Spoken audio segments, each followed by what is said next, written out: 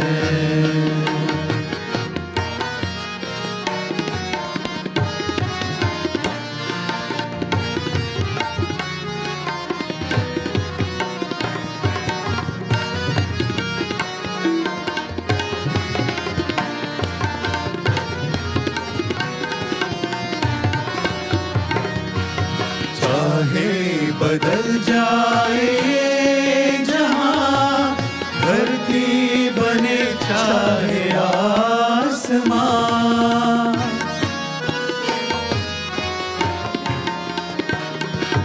चाहे बदल जाए ये जहां, धरती बने चाहे आसमां, हम सदा तेरे साथ रहेंगे प्यार की नगरी में, सदा प्यार की नगरी में, सदा हम तेरे हैं साईं, हम तेरे हैं।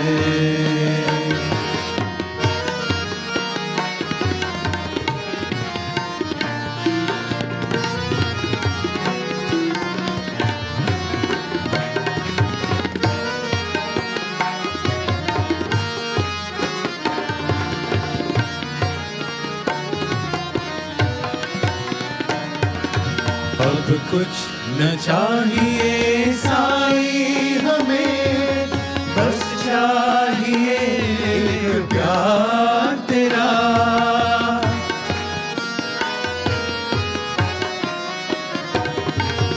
अब कुछ न चाहिए साईं हमें, बस चाहिए एक प्यार तेरा, तेरे प्यार में ही मिलती है हर चाहती बहार हमें, हर चाहत की बहार में, हम तेरे हैं साईं, हम तेरे हैं, हम तेरे हैं साईं, हम तेरे हैं। दिल की आवाज है, होठों पे बस यही राग है, हम तेरे हैं साईं, हम तेरे हैं, हम तेरे हैं साईं, हम तेरे हैं, हम तेरे हैं साईं, हम तेरे हैं।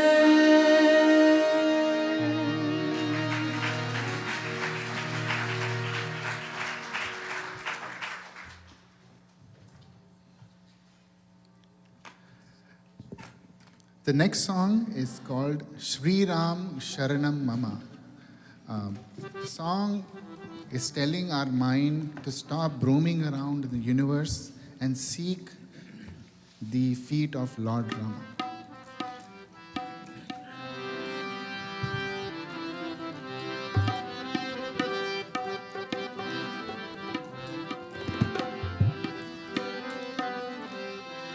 Shri Ram Sharanam Mama,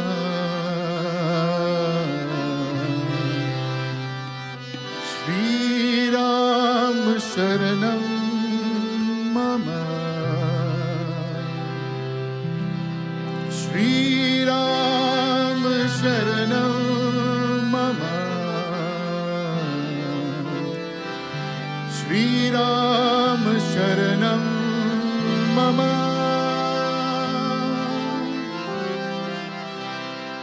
हाय मंधन सब चिल्लाए राम नाम तेरे होठों पे न आए, हाय मंथन सब चिल्लाए राम नाम तेरे होठों पे न आए, हाय मंधन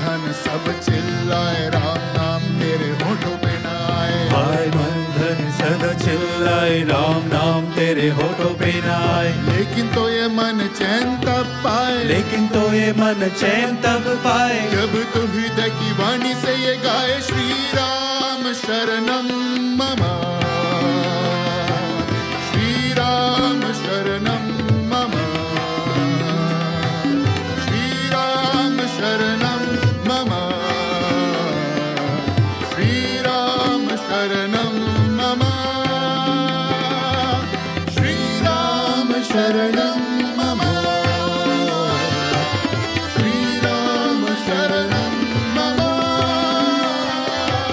श्री राम शरणम मम,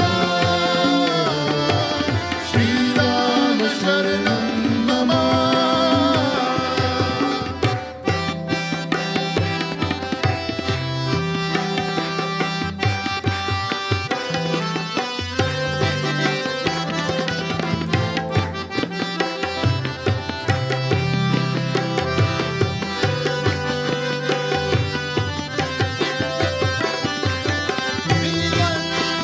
बड़ा है अनोखा,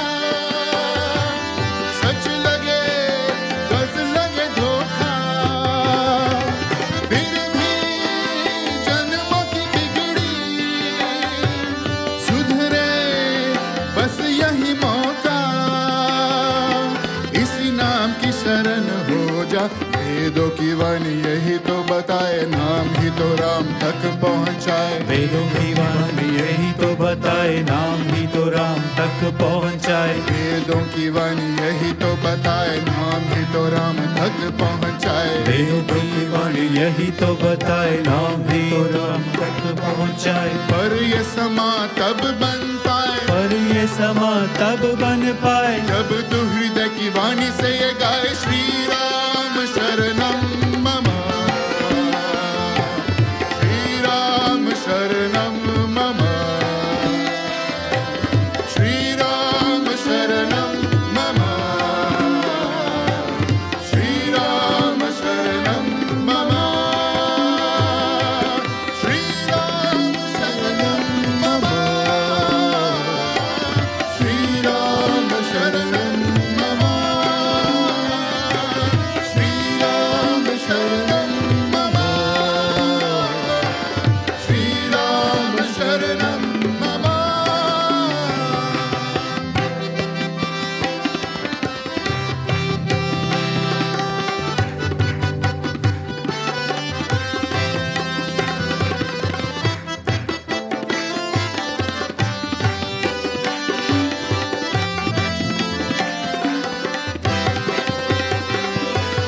मन में प्रेम हो निर्मल, राम नाम गाता चला चल, मन में नाम हो तेरा,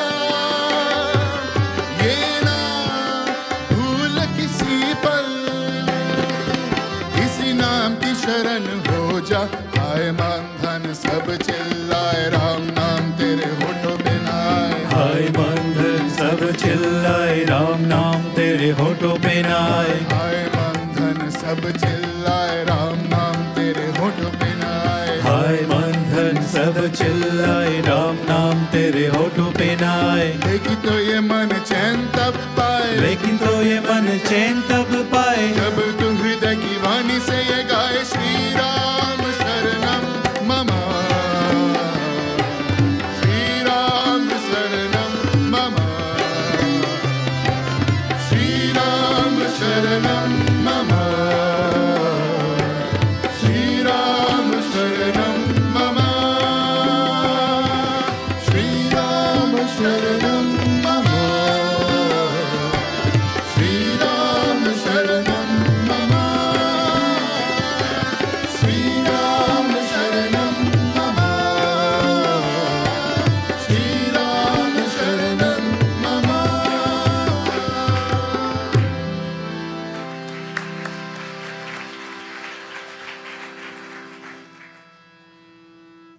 Lord Rama is haunting us, so we will go for Jag Mein Sundar Hai Do Naam.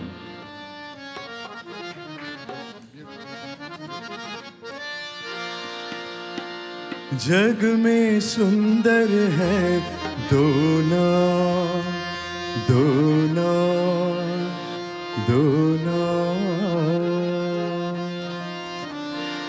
चाहे कृष्ण कहो या राम, या राम। बोलो राम राम राम, बोलो श्याम श्याम श्याम। जग में सुंदर है दो नाम, चाहे कृष्ण कहो या राम। जग में सुंदर है दो नाम, चाहे कृष्ण कहो या राम। बोलो राम राम राम, बोलो श्याम श्याम श्याम, बोलो राम राम राम, बोलो श्याम श्याम श्याम। बोलो राम राम राम, बोलो श्याम श्याम श्याम। बोलो राम राम राम, बोलो श्याम श्याम श्याम। जग में सुंदर है दो नाम, चाहे कृष्ण कहो या राम। बोलो राम राम राम, बोलो श्याम श्याम श्याम।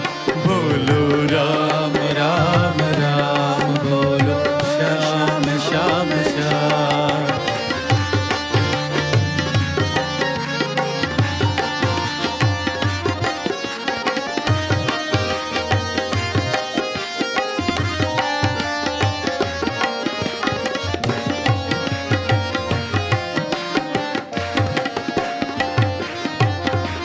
माखन ब्रिज में एक चुरावे, एक बेर बिलनी के खावे। माखन ब्रिज में एक चुरावे, एक बेर बिलनी के खावे। प्रेम भाव से भरे अनोखे, प्रेम भाव से भरे अनोखे, दोनों के हैं काम। चाहे कृष्ण कहो या राम, जग में सुंदर है दो नाम। चाहे कृष्ण कहो या राम। बोलो राम राम राम, बोलो श्याम श्याम श्याम। बोलो राम राम राम, बोलो श्याम श्याम श्याम। बोलो राम राम राम, बोलो श्याम श्याम श्याम। बोलो राम राम राम, बोलो श्याम श्याम श्याम।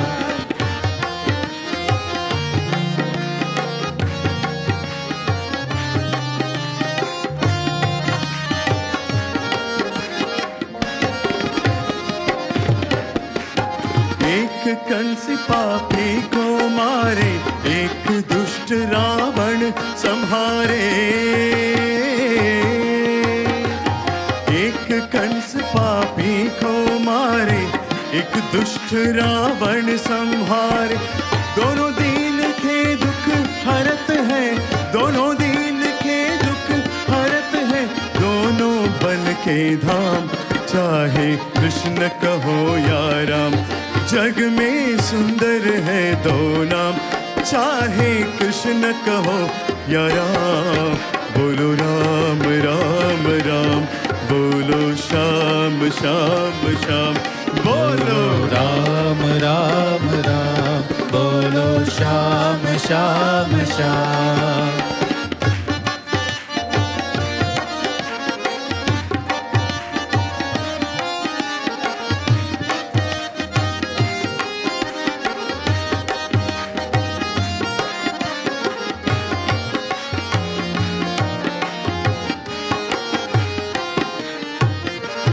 एक राधिका के संग राजे, एक जानकी संग विराजे। एक राधिका के संग राजे, एक जानकी संग विराजे। चाहे सीताराम कहो, चाहे सीताराम कहो, या बोलो राधे श्याम, या कृष्ण कहो या राम। जग में सुंदर है दो नाम, चाहे कृष्ण कहो या राम। बोलो राम राम राम,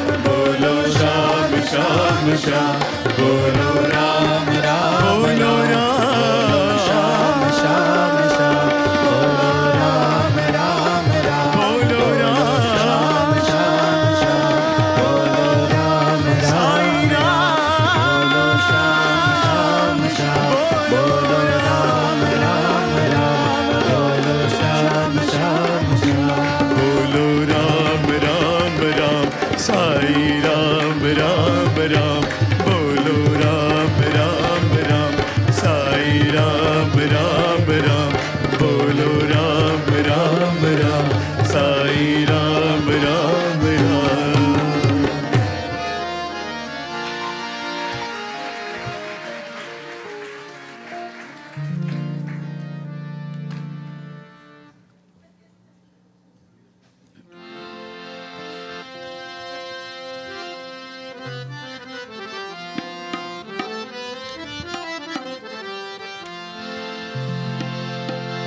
तू ही फकीर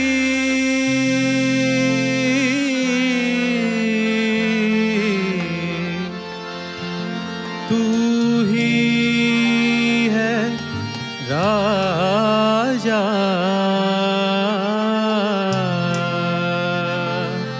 तू ही है साई तू ही है बाबा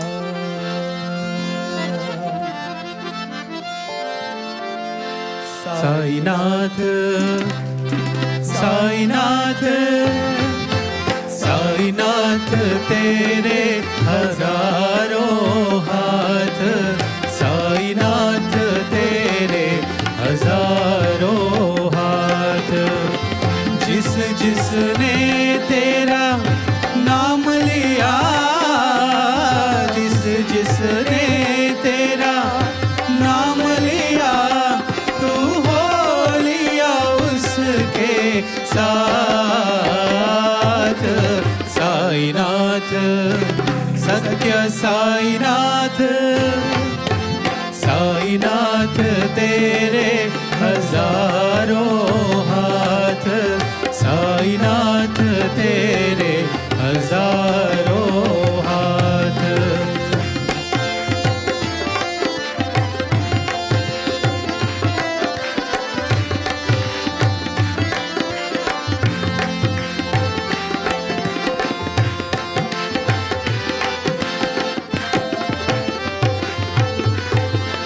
इत देखूं तो तू लागे कन्हैया उत देखूं तो दुर्गा मैया इत देखूं तो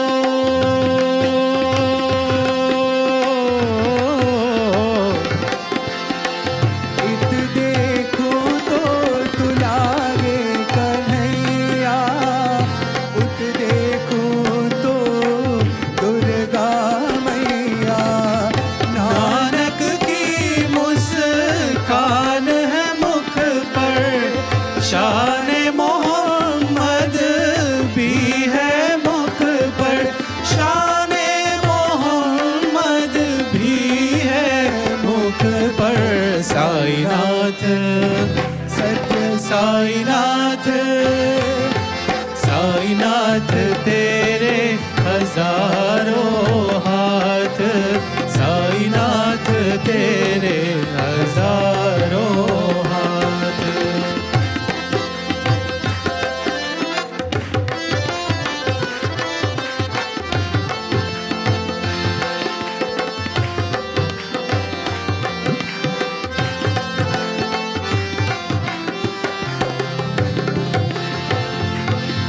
तेरा दर है दया का सागर सब मजहब भरते हैं गागर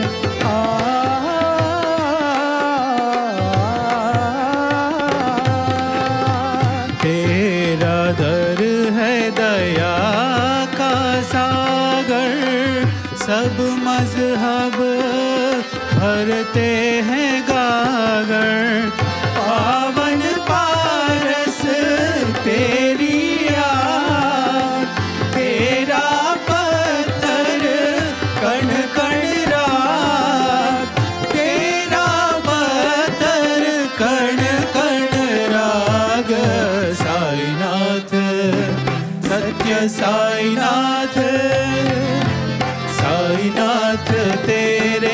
हजारों हाथ, साईनाथ तेरे हजारों हाथ। ओ तेरा मंदिर सबका मदीना,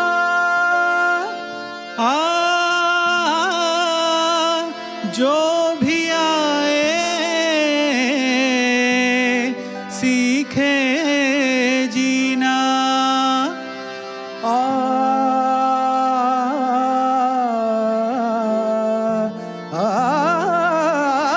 तेरा मंदिर सबका मदीना, तेरा मंदिर सबका मदीना, जो भी आए सीखे जीना, जो भी चाहे जी के जीना। तू ही भोला तू ही नाथ, तू ही भोला तू ही नाथ, तू ही भोला तू ही नाथ, तू ही भोला तू ही नाथ। साईनाथ सत्य साईनाथ, साईनाथ तेरे हजारों हाथ, साईनाथ तेरे हजारों हाथ, साईनाथ तेरे हजारों हाथ, साईनाथ तेरे हजारों हाथ, साईनाथ तेरे हजारों हाथ, साईनाथ तेरे हजारों हाथ, साईनाथ तेरे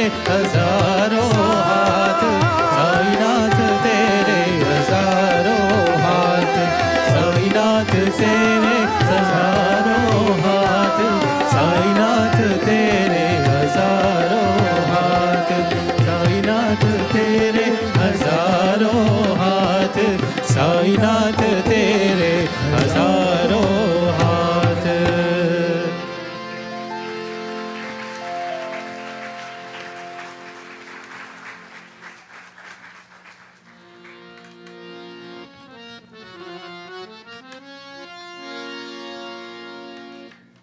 The next song is something which, a song which we have sung many times in front of Swami.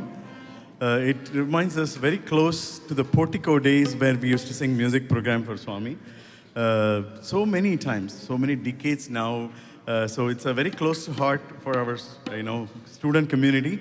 All of us know this song, so Ananth will begin this song.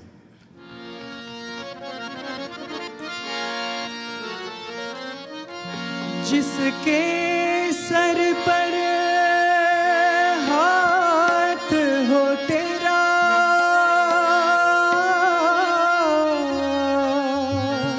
कौन बिगाड़ दे उसकी, हर पल उसके साथ है बाबा, हर पल रक्षा उसकी।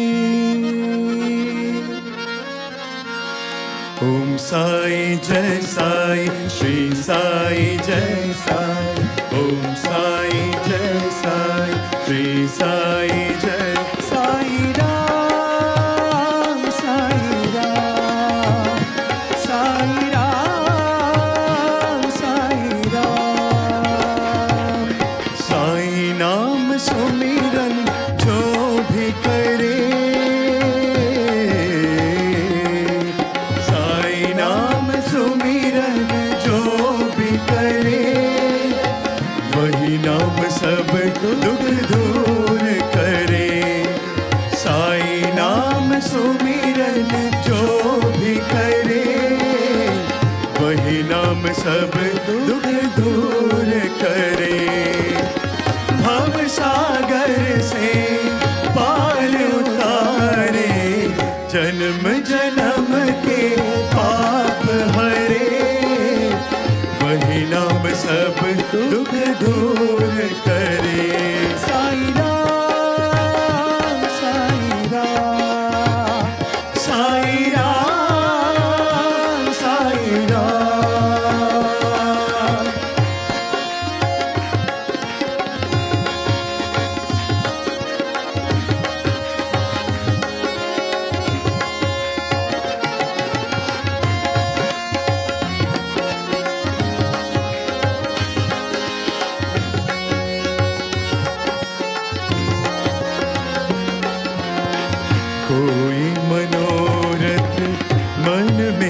बसाए, तुम्हारी शरण जो आए।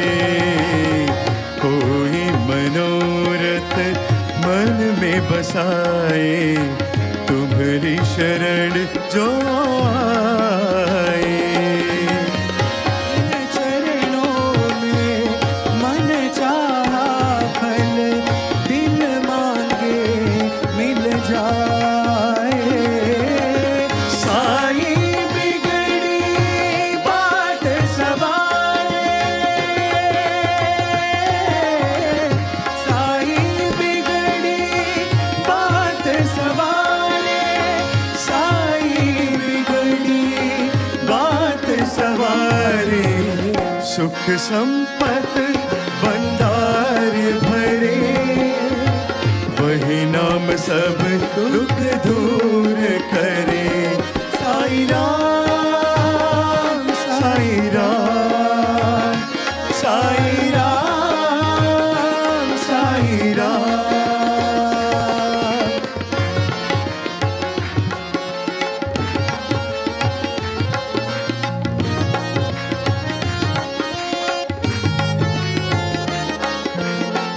परती तीरथ धाम हमारा, हम साई के पुजारी। तीरथ धाम हमारा, हम साई के पुजारी। साई बाबा इस धरती पर श्री झूली अवतारी। जब भी सर पर छाया तुम्हारा, जब हो सर पर साया तुम्हारा, जब हो सर पर साया तुम्हारा। कौन किसी विपदा से डरे, यही नाम सब दुख दूर करे। साई राम, साई राम, साई राम, साई राम। साई गंगा, साई यमुना, साई मथुरा काशी, साई तो है घट घट वासी, अमर अनर अविनाशी। साई नाम ब्रह्मा, साई नाम विष्णु, साई नाम शिव शंकर। ओम साई जय साई, श्री साई जय साई। ओम साई जय साई, श्री साई जय साई राम, साई राम, साई राम, साई जय साई, श्री साई जय साई। ओम साई जय साई, श्री साई जय साई। ओम साई जय साई, श्री साई जय साई। साई नाम सुमिरन जो भी करे, वही नाम सब दुख दूर करे।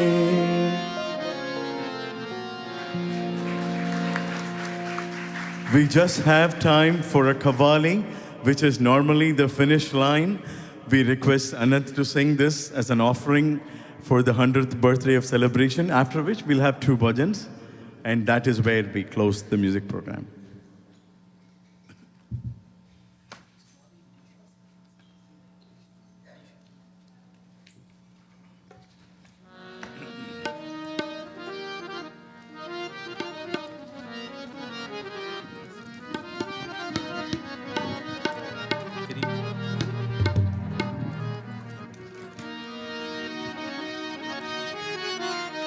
This Kavali is titled Raham Rakhna, and there are some beautiful lines in this Kavali that are close to my heart, and it is in the second stanza. It says, दिल में साई की याद बसाने के लिए पूरा दिल खाली करना पड़ा. Had to empty my heart so that I can have Swami in my heart. पर दिल इतना छोटा पड़ा, means my heart became so small कि हर धड़कन में साई का नाम लिखना पड़ा. Every heartbeat और रोम रोम में साई का नाम लिखना पड़ा. And that's when we know that he's always with us. So this is the Kavali offering from all of us.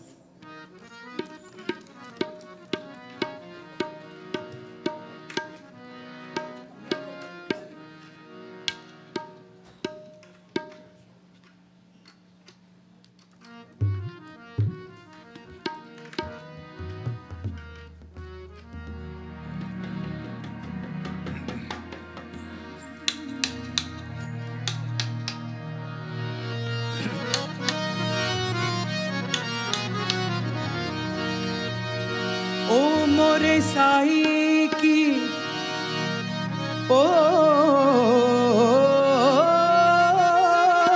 मोरे साई की ओ मोरे साई की ऊंची डगरिया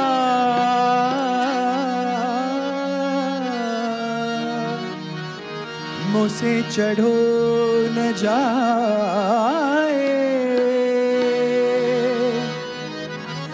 कोई कह दो ना जाके मोरे साई से कोई कह दो न जाके मोरे साई से मोरे साई तेरा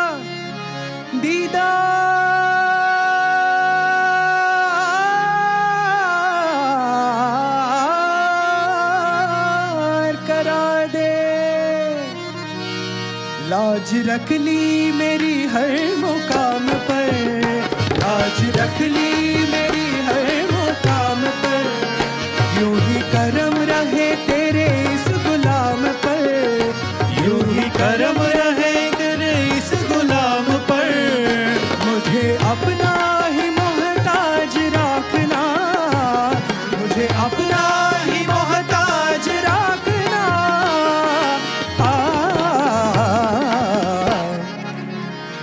ओ बाबा साई बाबा मुझ पे रहम रखना ओ बाबा साई बाबा मुझ पे रहम रखना ओ साई मेरे साई मुझ पे रहम रखना ओ साई मेरे साई मुझ पे रहम रखना लाज रख ली मेरी हर मुकाम पर यूं ही करम रहे तेरे इस गुलाम पर मुझे अपना ही मोहताज रखना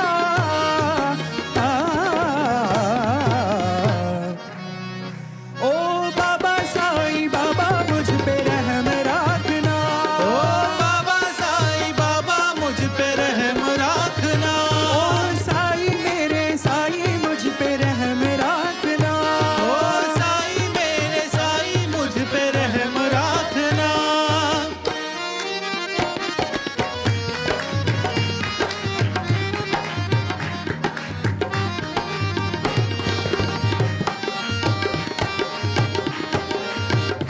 हाथ में आपकी सब कमाल है मोड़ देता हवाओं की छाल है हाथ में आपकी सब कमाल है मोड़ देता हवाओं की छाल है जानता हूँ तो बस तुमको जानता जानता हूँ तो जानता हूँ तो जानता हूँ तो बस तुमको जानता मानता हूँ तो बस तुमको मानता मुझे अपना ही मोहताज रखना मुझे अपना ही मोहताज रखना मेरे साई बाबा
साई की याद बसाने के लिए पूरा दिल खाली करना पड़ा, पर दिल इतना छोटा पड़ा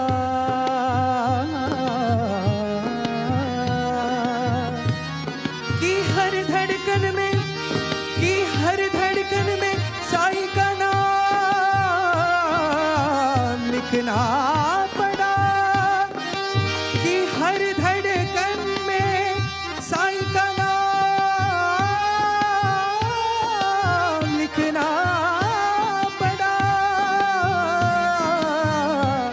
लिखना पड़ा।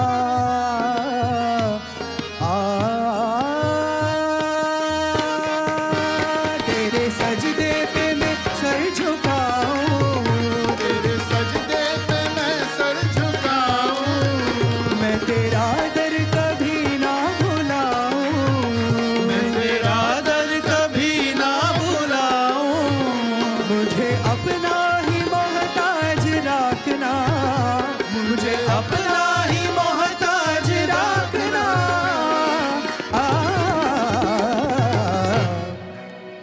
ओ बाबा साई, ओ बाबा साई, ओ बाबा साई, बाबा मुझ पे रहम रखना, ओ बाबा साई, बाबा मुझ पे रहम रखना, ओ साई मेरे साई मुझ पे रहम रखना, ओ साई मेरे साई मुझ पे रहम रखना, ओ बाबा साई, बाबा मुझ पे रहम रखना, ओ बाबा साई, बाबा मुझ पे रहम रखना, ओ बाबा साई, बाबा मुझ पे रहम रखना, ओ बाबा साई, बाबा मुझ पे रहम रखना, ओ बाबा साई, बाबा मुझ पे रहम रखना, ओ बाबा साई, बाबा मुझ पे रहम रखना, ओ बाबा साई, बाबा मुझ पे रहम रखना, ओ बाबा साई, बाबा मुझ पे रहम रखना, ओ बाबा साई, बाबा मुझ पे रहम रखना, ओ साई मेरे साई मुझ पे रहम रखना।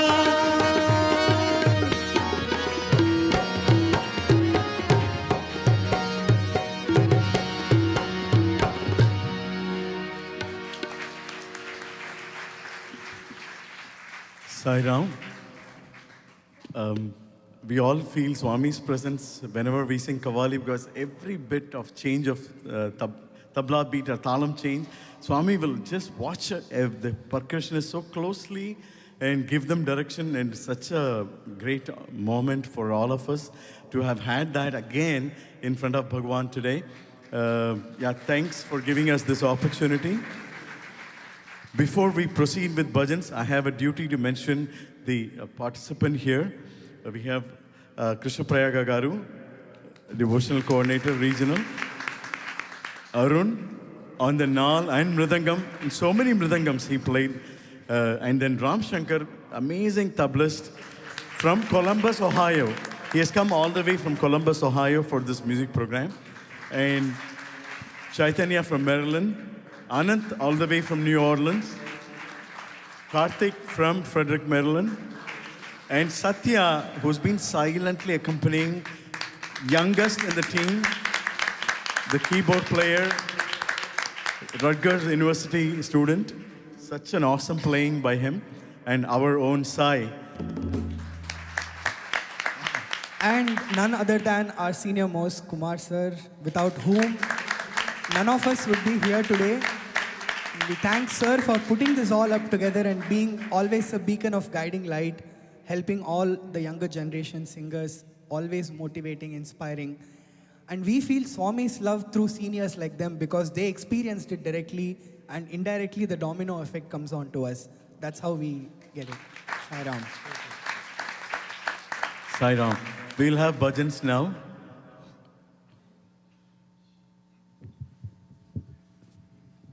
Two bhajans to close.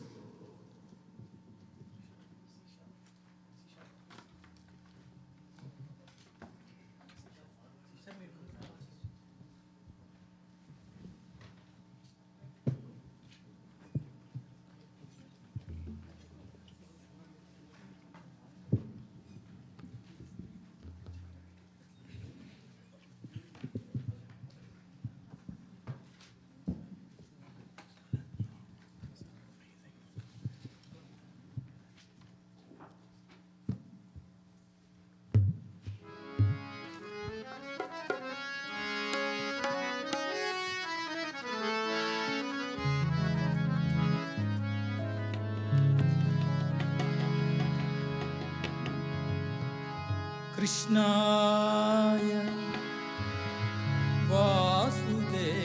वासुदेवाय हरे परमात्मने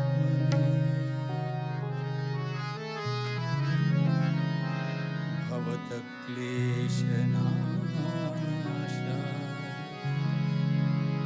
गोविन्दाय नमो नमः नमो नमः नमो नमः नमो नमः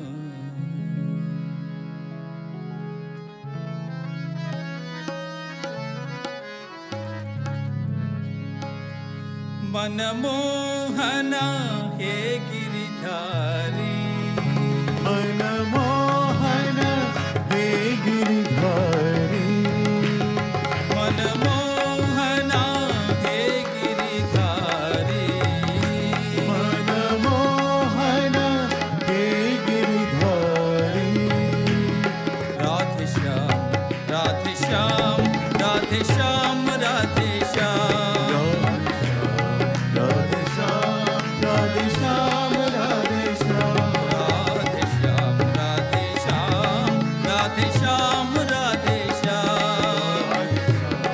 राधे श्याम राधे श्याम राधे श्याम कुंज विहारी कृष्ण मुरारी कुंज विहारी कृष्ण मुरारी कुंज विहारी कृष्ण मुरारी कुंज विहारी कृष्ण मुरारी मीरा के प्रभु साई मुरारी मीरा के प्रभु साई मुरारी मीरा के प्रभु साई मुरारी मीरा के प्रभु साई मुरारी हे Natnagar Sai Murari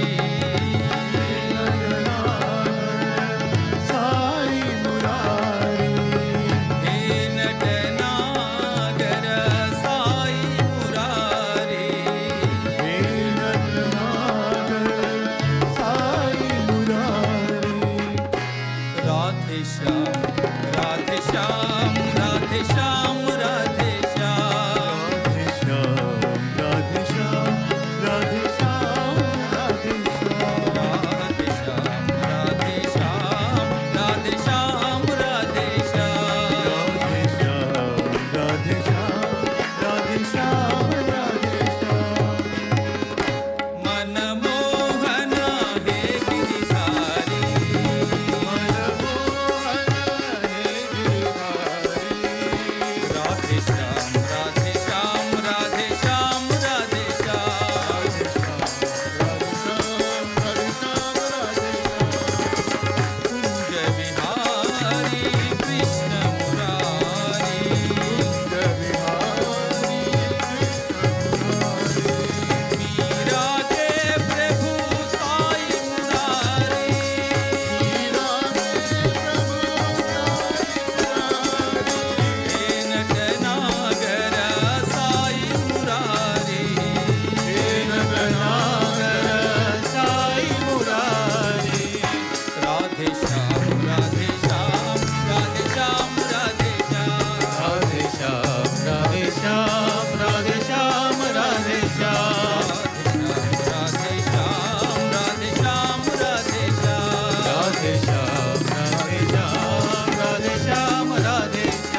Radha Ramana Radha Ramana Radha Ramana Radha Ramana Radha Ramana Radha Ramana Radha Hey Radha Ramana Radha Ramana Radha Ramana Radha Ramana Radha Ramana Radha Ramana Radha Ramana Radha Radha Ramana Radha Ramana Radha Ramana Radha Ramana Radha Ramana Radha Ramana Radha Ramana Radha Ramana Radha Ramana Radha Ramana Radha Ramana Radha Ramana Ramana Radha Ramana Ramana Radha Vanamali Radha Ramana Giridhari Govinda Vanamali Radha Ramana Giridhari Govinda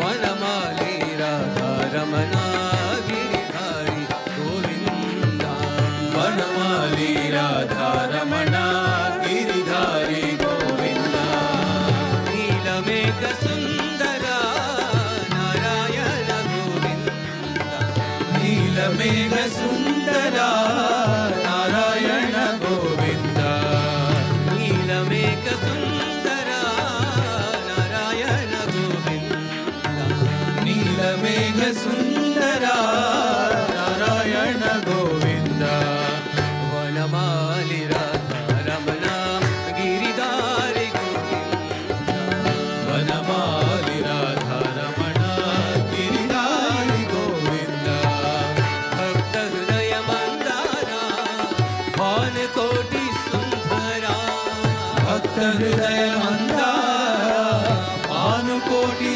Sundara Bhakta Hridaya Mandara Bhan Koti Sundara Bhakta Hridaya Mandara Bhan Koti Sundara Nanda Nanda Gopa Vrinda Narayana Govinda Nanda Nanda Gopa Vrinda Narayana Govinda Nanda Nanda Gopa Vrinda Narayana Govinda Nanda Nanda Gopa Vrinda Narayana Govinda Hari Narayana Govinda Hari Narayana Govinda Hari Narayana Govinda Narayana Govinda Hari Narayana Govinda Hari Narayana Govinda Hari Narayana Govinda Hari Narayana Govinda Hari Narayana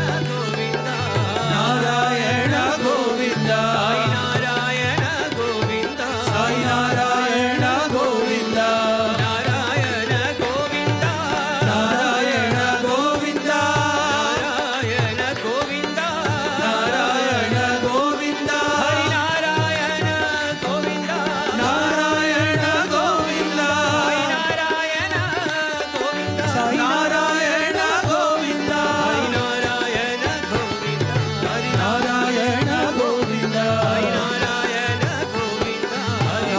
Narayana Govinda Hari Narayana Govinda Hari Narayana Govinda Sai Narayana Govinda Sai Narayana Govinda Hari Narayana Narayana Narayana Narayana Narayana Narayana Govinda Narayana Narayana Narayana Govinda Narayana Narayana Narayana Govinda Narayana Narayana Narayana Narayana Narayana Narayana Narayana Narayana Narayana Narayana Narayana Narayana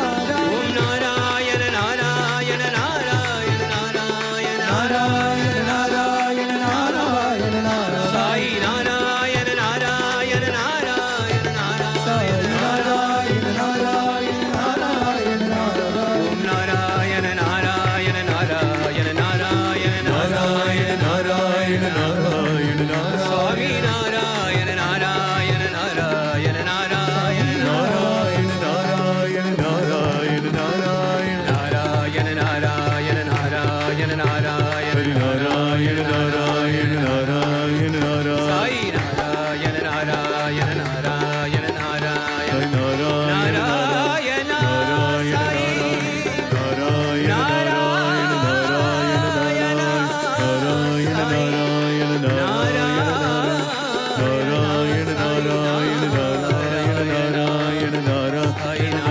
Narayana Narayana Narayana Narayana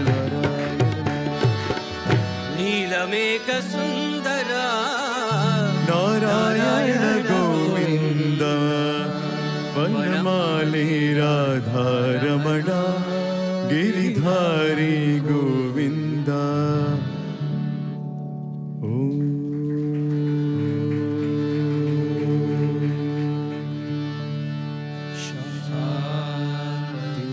Shanti Shanti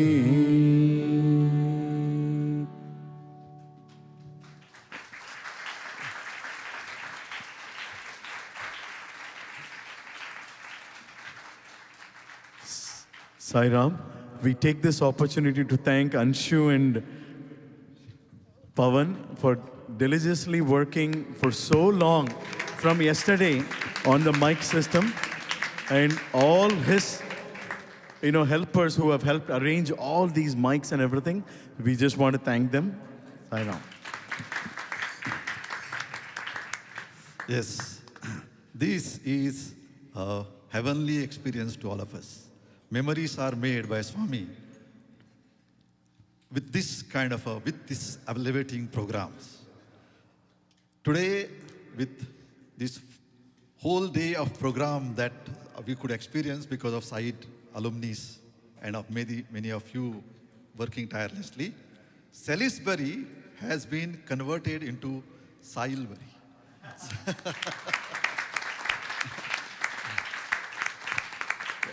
Salisbury is Saibury. We'll remove L and give it to Arun, who likes it so much. Of course, we have to recognize all these loving brothers who came from far and near. And we will begin with our Suri, who will present a memento, it's inside, to Sai Manickam, please. Suri is the president of Bethesda Sai Center, please.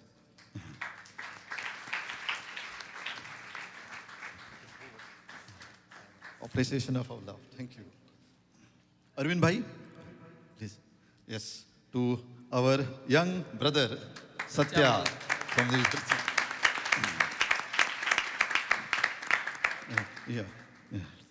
Yes, Uncle Narendra, who is Gunjan's father, Ram.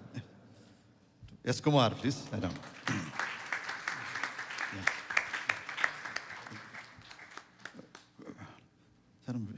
Where is Raju Bhai, come. Yes. Yeah. Raju Bhai, please come. Yes. The committee member from our Salisbury Sai Center. Karthik, Madhav Karthik. Rajesh Bhai, yes, please. Service coordinator for the Salisbury Sai Center. Our esteemed speaker, Anand, and the star of our today's program. Yes, Sanjeev, please do come here, our president of the Farmdale Sai Center. Okay.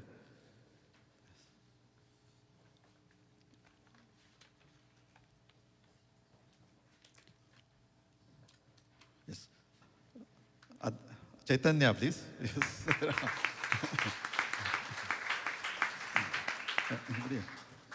Yeah, you come. Junja, you come. I'll come. Yeah. Anshu, please come. Yes. And after that, Pawan, please. Yes. Where is Bipin? Okay. Bipin. Anshu, please, yes. Our star of the sound system, Ramsankar, Sai Ram. Yes. Pawan, please. Arun, please. Yell Arun. Pawan is our devotee and Vice President, former Vice President of Bethesda Center. Sai Ram. And Bipin Bhai, please. Committee member of Salisbury Sai Center. Yes, to our esteemed regional devotional coordinator. Thank you.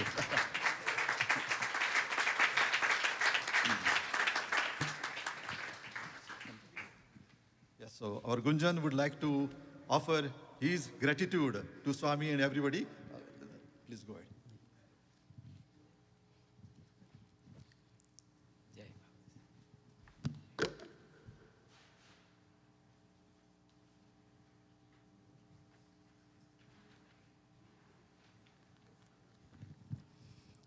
Offering my humble pranam, the lotus feet of Bhagawan Sri Sathya Sai Baba. Jai Bolo Bhagawan Sri Sathya Sai Baba Ji ki. Wow, wow. Baba Ji ne, he heard the Jai in the Puttaparthi. Today he make a 100 years birthday in Salisbury. Wow, beautiful day. Pradosh Bhai mentioned the Science Center started last year, and the first opportunity Bhagawan gave us a 100 years birthday celebration in March, and today is first Navratri's day. So what's a beautiful day for blessing day. Swami choose. He does all the schedule for us. He does my schedule, even morning my schedule, going job, either whatever, but he make a U-turn if he don't want to, So Swami does everything. After COVID, we pray, Swami say, protect us. And he did it. In our Salisbury family, every single person healthy and happy because his grace. So we decide to say thank you to Baba. So we are about 50 people went to Puttaparthi, and we decide to walk from hospital to the ashram, Prasanti ashram. He changed the plan. He said, no, you walk from my place to hospital, reverse. He changed the reverse plan. So, and then we didn't have no idea. I moved in 97, and Swami take me here, say you have to go to Salisbury. I don't know, some reason. But now I can realize why he sent me here, because some work he has to do. So we follow his work. And Swami give us a message with particular person. So every year we go to Puttaparthi after COVID, 2-3 years, in January. And Swami give us message through Ratnakarji, say you should have a center. And I mentioned Pradoshji last year, immediately within 1 week, Salisbury Center is registered by Global. Thank you so much. Swami's word, Swami बोल दूँ आज कैसा दिन है? स्वामी बोलते हैं सबको, क्या बोलते हैं? Bangaru इधर आ. Bangaru means gold. So if you go into any gold store, any gold jewelry you buy, you have to mix something, right? To make stronger, to make a design. But Swami's gold, pure gold. Why? Because Swami's love. It's gold with Swami's love. And that's I can see today. So Swami, 100 years, gold theme. Swami decide everything. So keep gold. And that's why the children decide to have a gold heart. I can see everyone, I can see gold heart. Gujarati में भजन है साचा सत्संग मारे आज मने बाबा देखाय छे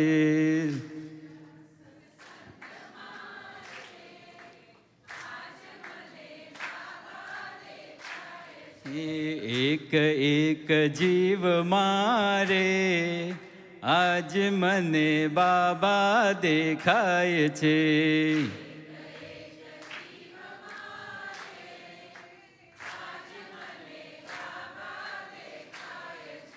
Thank you, Baba. Sacha Satsang, true satsang, every true satsang, I can see the Swami everywhere, every second. એક એક જીવ મારે આજ મને બાબા દેખાય છે. Every single soul, I can see the Swamis in the heart. So today we are so blessed. It's like we are in a Puttaparthi, and I can see everyone's heart is pure gold and pure love. Bhagawan showering so much love. I'm so happy to celebrate Swami's 100 years birthday and special day. Thank you to all our Swami, all Bangarus came from where? Boston, New Jersey, Atlantic City, Ohio, North Carolina, New Orleans, longest distance. Brother, wow. We didn't thought that Swami is going to choose all these people and make these events for him, you know. So every second we enjoy, every second. Swami showers your so much hard work, and I know so much practice going on, and things came late night, but still everyone has so much energy. Yeah, Krishna ji came, sound people, yeah, wow, Pawan Bhai, yeah, Ansun, boys, thank you everyone. Especially thank you to Salisbury committee members, Hindu Temple. Thank you so much for helping to make this function successful. Without you guys, not gonna happen. I pray to Baba, everyone get double energy. We have a Chandi Havan tomorrow morning at 7 o'clock. So if you guys want to come, you want to stay, we have a house, hotel, stay our house. Come tomorrow morning, the temple doing Chandi Havan, 7 to 1 o'clock. So please join. I'm going to invite, say, Krishna ji can say a few words. Thank you. Sam, Jai Bolo, Bhagawan, Sri Sathya Sai, Baba ji ki Jai.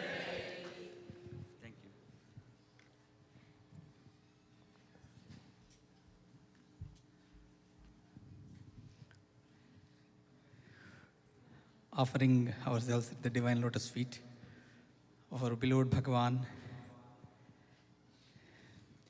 Just our president wants me to do vote of thanks, but I don't want to leave this place. Such a vibrations here. And first of all, I want to thank Salisbury Sai Center committee and all the devotees for having us here to celebrate Swami's 100th birthday celebrations. As a part of it, we have the program here.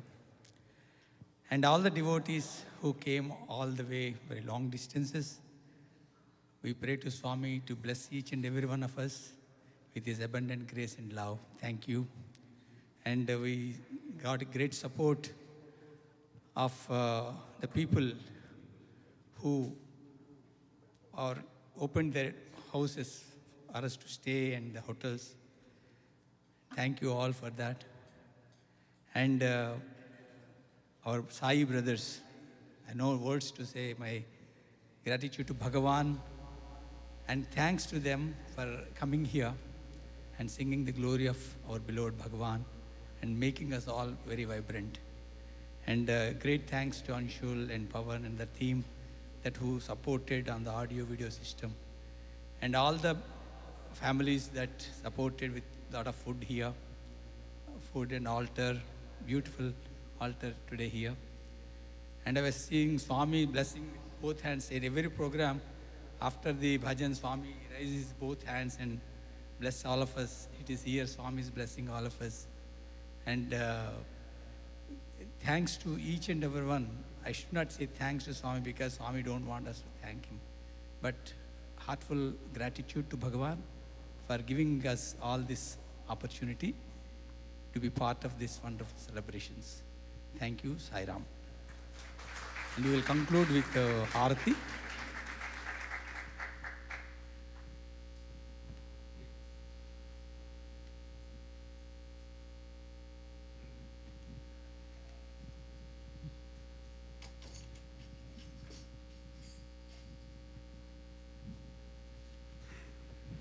जय Sai Ram. So on behalf of Salisbury परिवार, आप सब लोगों को हम भगवान की तरफ से आशीर्वाद देना चाहते हैं. ओम सर्वस्याप्यै सर्वस्य जित्यै सर्वमेव तेनाप्नोति सर्वं जगति. हृद्यास्म हव्यैर्नमसोपसद्य मित्रं देवं मित्रधेयन्नो अस्तु. अनुराधान हविषा वर्धयन्तः शतं जीवेम शरदः सवीराः. नवो नवो भवति जायमानोऽह्नां केतुरुषजामेत्यग्रे. भागं देवेभ्यो विदधात्यायन् चन्द्रमास्तिरति दीर्घमायुः.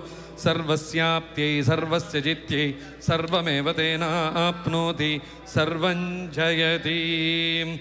सुखं च सुखगं सुखं च मे च सुखगं सुखं च मे सुखमिति सुखं च मे च मे शयनगं शयनं मे च मे शयनं शयनगं शयनं मे शयनं च शयनं मे शयनं च शयनं च शयनगं शयनं च मे च शयनगं शयनं च मे च मे च मे सुदिनगं सुदिनं मे च मे सुदिनं मे सुदिनगं सुदिनं मे सुदिनं च सुदिनं मे सुदिनं च सुदिनं च सुदिनगं सुदिनं च मे च सुदिनगं सुदिनं च मे सुदिनमिति सुदिनं च मे च मे मयिति मे. शञ्च मे मगश्च मे प्रियञ्च मे नुकामश्च मे कामश्च मे सौमनसश्च मे भद्रञ्च मे श्रेयश्च मे वश्यश्च मे यशश्च मे भगश्च मे द्रविणञ्च मे यन्ता च मे धर्ता च मे क्षेमश्च मे तिथिश्च मे विश्वञ्च मे महश्च मे संविच्च मे ज्ञात्रञ्च मे सूश्च मे प्रसूच्च मे क्षीरञ्च मे लयश्च मरदञ्च मे मृतञ्च मे अयक्ष्मञ्च मे नामयश्च मे जीवादुश्च मे दीर्घायुत्वञ्च मे नमित्रञ्च मे भयञ्च मे सुगञ्च मे शयनञ्च मे शूषा च मे सुदिनञ्च मे. ॐ शान्ति शान्ति शान्तिः. सन्त्वासिञ्चामि यजुषा प्रजामायुर्धनञ्च रोचनो रोचमानः शोभनः शोभमान कल्याणः मङ्गलानि भवन्तु. ॐ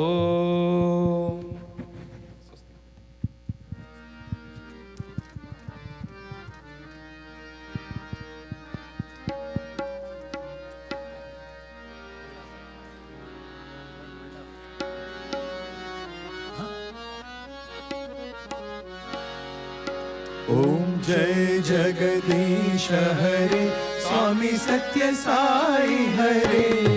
भक्त जना संरक्षक भक्त जना संरक्षक भक्ति महेश्वरा. ओम जय जगदीश हरे. शशिवदना श्रीकरा सर्वा प्राणपते स्वामी सर्वा प्राणपते. आश्रित कल्पलतिका आश्रित कल्पलतिका आपद बांधवा. ओम जय जगदीश हरे. माता पिता गुरुदैवमु मरियन्तयु नीवे स्वामी मरियन्तयु नीवे. नाद ब्रह्म जगन्नाथ नाद ब्रह्म जगन्नाथ नागेन्द्राशयना. ओम जय जगदीश हरे. ओंकार रूप ओजस्वी साई महादेवा सत्य साई महादेवा. मंगल आरती अंदुको मंगल आरती अंदुको मंदर गिरिधारी.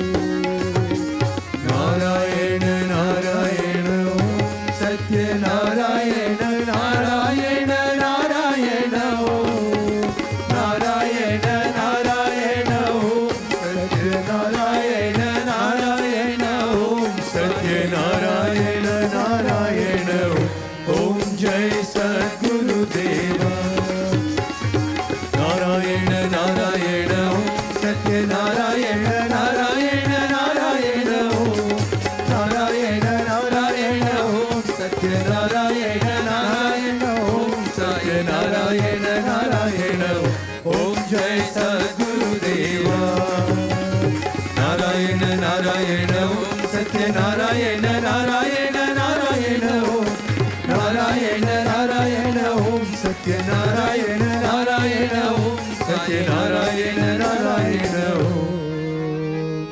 Om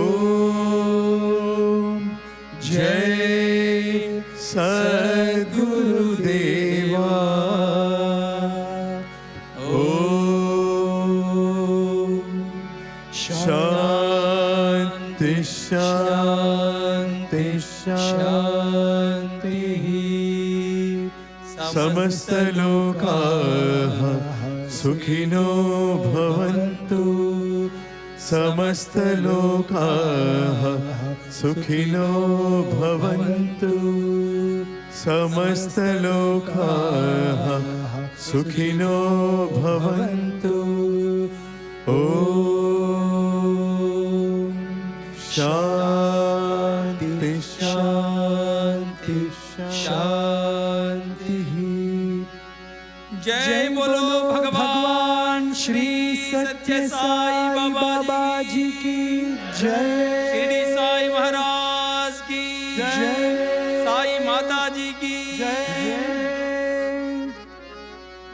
परमं पवित्रं बाबा विभूतिं परमं विचित्रं लीला विभूतिं परमार्थ इष्टार्थ मोक्ष प्रदानं बाबा विभूतिं इदमाश्रयामि बाबा विभूतिं इदमाश्रयामि। sacred as miraculous Baba's creation, flowing from his blessing hands, holy creation, granting us the greatest wealth, God's divine protection. Beloved Baba, grant us liberation. Beloved Baba, grant us liberation.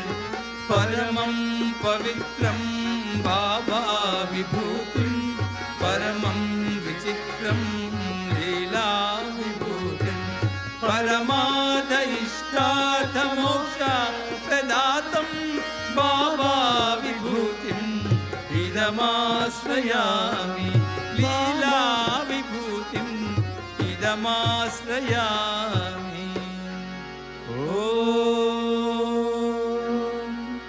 Om Sai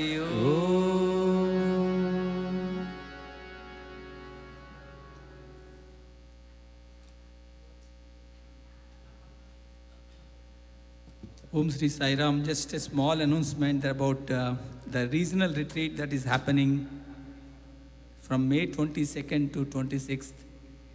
This year we are doing it as a 100 hours sadhana program. We are starting on 22nd Thursday morning 6 o'clock with Omkaram Suprabhatam, and continuously, not even a second gap, we are having continuous programs and sadhana programs till Monday 10 o'clock, and we end with the retreat with Angetal Bhajans and closing prayers at 11 o'clock.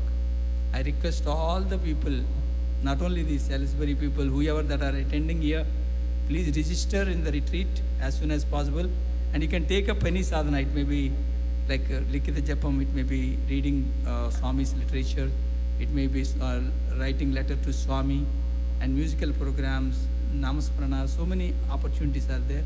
Please register, that is our request. Sai Ram.